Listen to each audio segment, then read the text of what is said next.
Howdy y'all and welcome back. So everybody's been out practicing their Dickin drill lately, right? That's your 40 yards, 15 seconds, going for 8 out of 10 hits based on Eli Dickin's fantastic takedown of a dirtbag shooter at a mall.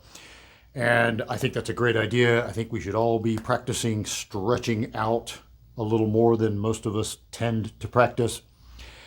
But another skill that is probably arguably more useful is practicing your draw from cell phone.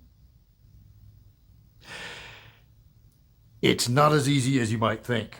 So I've been using this little rubberized tray. Thank you, Isaac, for sending this. It's a little parts tray thing, rubberized, and so it doesn't make any noise when I drop it.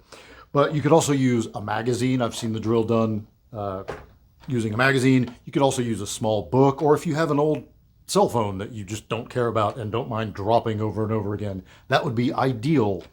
But the idea is you are somewhere in public, engaged in your phone, as we tend to be.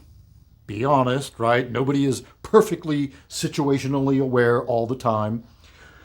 And the way I'm running this drill is I'm trying to force myself to look up at my target before I begin drawing, right? I mean, that would be the more realistic, I think, version of it, is that something catches your attention, whether it's motion or sound, and you are in your phone, and then you look up, acknowledge threat, then go for it.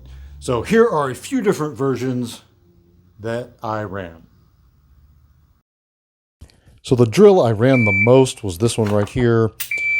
And the scenario is that I have enough time. So the threat is at a distance of, 3 yards or farther, or looking the other way or something, where it's a clear need to present and fire, and yet I have enough time to drop the phone and get both hands on the gun.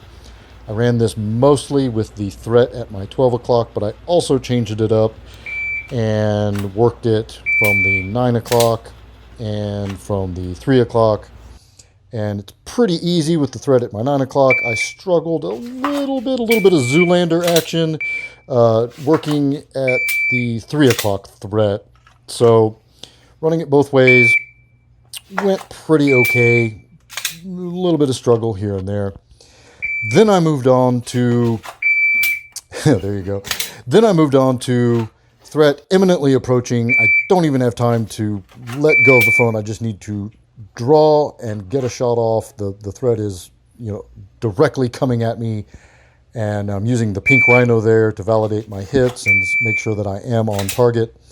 Last drill is where a threat is just right on top of me. I need to use my weak hand to create a little bit of space so that I can get my draw, and I'm working from a pectoral index.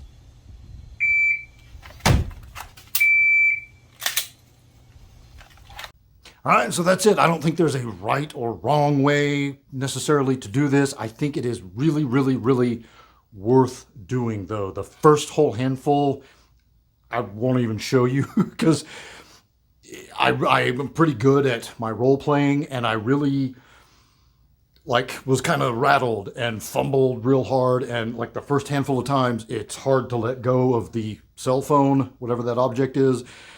And I promise you, it would be even harder to let go of your real cell phone. So that's why I think the one-handed drill is worth doing. Practice it both ways. Hey, I need to drop this thing completely, but also practice maybe some one-handed, because that's the way you're likely to end up doing it, because we just, they're expensive and you don't want to let it go. And you may need to call 911 or whatever the case. So you don't necessarily want to ditch the thing or break it. So run it both ways. So anyway, I'm not going to tell you that there's a right way or wrong way. I think both have some valid points. So practice them both.